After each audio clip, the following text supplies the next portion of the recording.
É bem A gente falou complicado. aqui agora do novo ensino médio, né? A gente pontuou aí todas as características que ele tem, que é muito orientado à precarização, mas tipo, antes do Temer também não era o ideal, né? Vou dar de Sim. exemplo aqui. Eu fiz o ensino médio aqui no Rio de Janeiro, sempre o ensino médio todo em escola particular aqui no Rio, escolas boas, inclusive. E perguntando para o Alisson agora, que estuda a formação de professores de história a partir desse olhar decolonial, de educação libertadora, muito com esse viés marxista radical. Cara, eu não vi nada disso no meu ensino médio. Nada, nada, nada, nada. Nada. A gente não Devo ter vê. ouvido falar de Marx em 2, 3 aulas de sociologia, nem de história foi, e só. Foi na internet mesmo que eu tive que... Sim. Qualquer coisa Eu ligada nunca ouvi a falar. comunismo, a socialismo, a Nunca ouviu no radicalização. colégio? Nunca, É. nunca, nunca.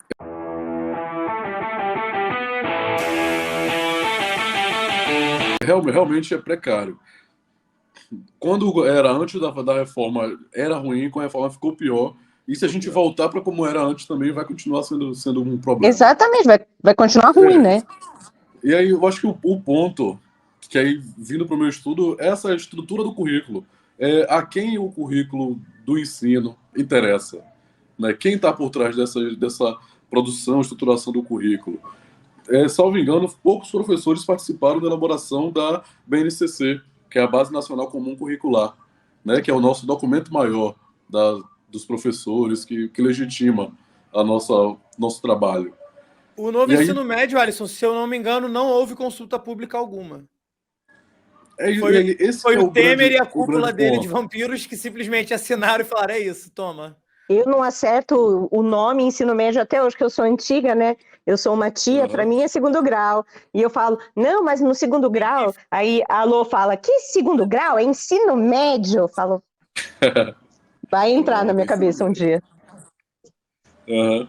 Que o ensino básico, né, que aí a gente, quando fala de ensino básico, é toda essa rede do infantil ao médio, ele está direcionado ao interesse.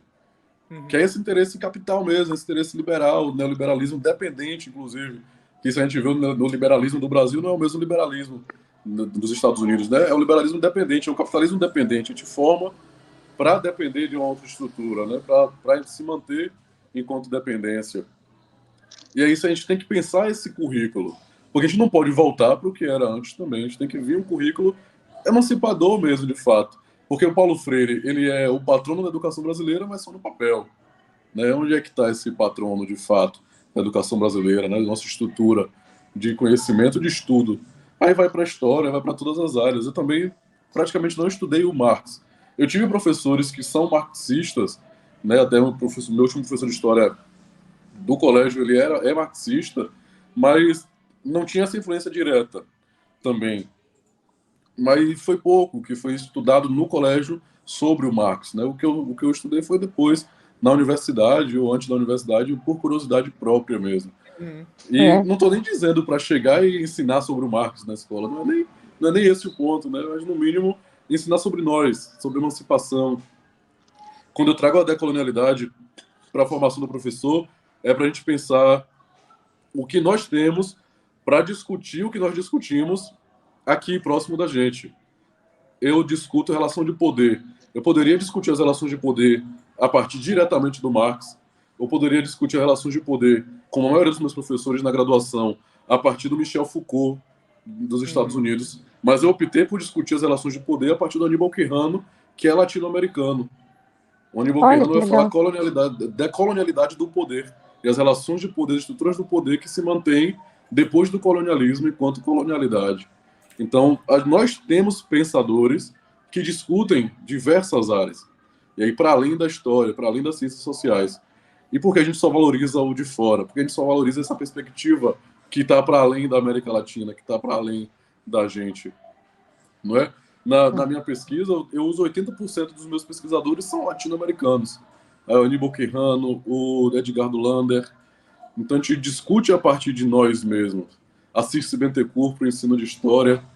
Então, o que a gente tem que fazer é passar, pelo menos, a olhar para a gente mesmo. Parar de ter o olhar do colonizador, parar de ter o olhar do opressor, né, como o Paulo Freire usa, A gente tem que olhar a partir do nosso olhar de subalterno, de lugar de subalternidade, né, de oprimido. Ah, Alisson, eu tive história do Brasil, pasme, tá? Eu estudei também, eu tive o privilégio de estudar em escola particular.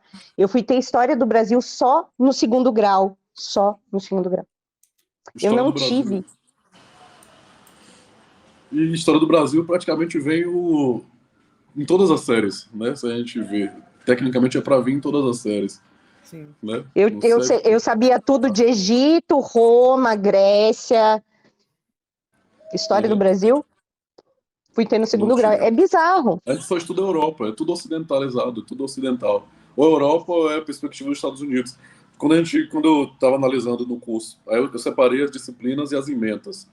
E aí eu pego de História do Brasil, na universidade, pelo menos no caso do meu objeto, o primeiro componente de História do Brasil que a gente estuda é a América Portuguesa. Então é a América a partir da invasão de Portugal dentro do Brasil. Então, tipo, é terrível a forma como trabalham com a gente. A gente já não estuda pouco de Brasil, quando estuda o Brasil é a partir do olhar europeu. Dentro do calendário já desconsidera 1.500 anos, né? Sem falar o... Totalmente. Sem falar toda a pré-história. Todo o resto. Assim pode dizer, né? A pré-história indígena americana, os povos tradicionais, né? Os tupis, guaranis, todos os povos tradicionais que a gente tem, é totalmente some, né? Tchau.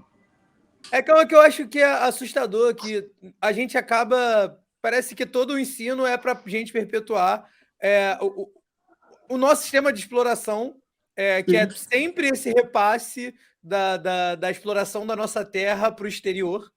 E é isso desde sempre, né? A gente cresce para justificar, para chegar hoje, tu ouvir que o agro é bom e que ele não está nem aí para o desenvolvimento do país no final das contas, e quando tu vê, a gente está perpetuando isso há 523 anos. Tá, é puramente isso. Se a gente olha praticamente todos os desenrolares da história do Brasil, é só para perpetuar o que a elite brasileira quer. Se a gente vai para a independência do Brasil, a independência do Brasil foi toda orquestrada pela elite liberal e conservadora. E a elite liberal queria um desenvolvimento econômico direcionado para eles, o conservadorismo queria manter a escravidão. Então a gente é o único país da América Latina que vai ser independente e manter a escravidão ao mesmo tempo, no período. E aí, quando abole a escravidão, é junto com a entrada de imigrante para dentro do nosso território, que vai começar a trabalhar no lugar em que o escravizado deveria estar trabalhando. Então, e tudo é só para perpetuar, só vai manter a lógica, né? Aí é a lógica de limpeza racial também, de tudo. Então, cara, não tem como a gente olhar para a história do nosso país, para a história até da educação do nosso país, sem ver isso. Os primeiros exemplos de escola, aí a gente pensando na perspectiva do colonialismo, né? A primeira escola a partir do colonialismo foram as escolas jesuítas, ensinando os indígenas a religião cristã, né, para poder catequizar os indígenas. E aí a gente traz para um tempo próximo da gente, né? Aqui no meu município, o primeiro concurso para professor que teve, eu não vou me lembrar o ano, mas o primeiro concurso para professor que teve só exigia a 4ª série para a pessoa ser professor. E isso aconteceu em vários lugares do Brasil, não é exclusivo daqui. Então, no máximo, aí depois, mais para frente, nos próximos concursos, passou a exigir o magistério, que era depois do ensino médio, um cursinho que você fazia. Mas muita gente foi formada por professores que só tinham a 4ª série. E aí, a única exigência, geralmente, para você ser um alfabetizador é você saber escrever um bilhete simples, com uma frasezinha ali, que nem chega a um parágrafo, 3 linhas. Você já podia ser professor no Brasil. Não exigia nem que, de fato, fosse alfabetizado, então, né? Você já podia ser professor no Brasil. Então, toda essa nossa estrutura, ela é feita para isso, para manter. Porque aí essa pessoa que é professor, que só sabe ler um bilhete simples, o que ela iria ensinar? Iria ensinar as pessoas a assinar o nome. Era só isso que a pessoa aprendia assim, que precisava. No início da nossa estrutura. Ela aprendia a assinar o nome, que é para poder assinar os documentos, para poder garantir ainda assim os interesses, né? Assinar um contrato de um banco, né? É basicamente isso. Eu me lembro, porque a gente vai vindo vários insights, né? Falando agora na linguagem, vários insights. Aí eu estava lembrando de um livro que eu estava estudando umas turminhas que eu dei aula e não lembro exatamente se foi uma aula de história mesmo, porque no ensino fundamental 1 não é tão distribuído assim história e tal, é muito interdisciplinar. Aí numa parte lá estava ensinando a ler tipo lista de compra e ensinando a calcular troco, sabe, no livro ali. Formar a criança para ler a listazinha, para ajudar o exemplo, ajudar a mãe a fazer as compras e calcular o troco. Tipo, formar para a pessoa seguir essa lógica, né? Então, com Seguir tantas esse caminho. abordagens que poderiam ser feitas, a gente vê o livro didático abordando dessa forma.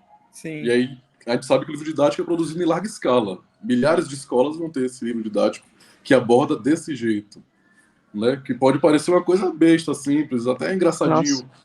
Em alguns casos, mas para ensinar a ler Mas lista já e passar troco. condiciona a educação a uma relação servil, né? Desde sempre. É Nossa, condicionado, é direcionado a isso, a formar mão de obra de trabalho, que nem sempre vai estar trabalhando, né? Hoje é Exato. formar a precarização mesmo.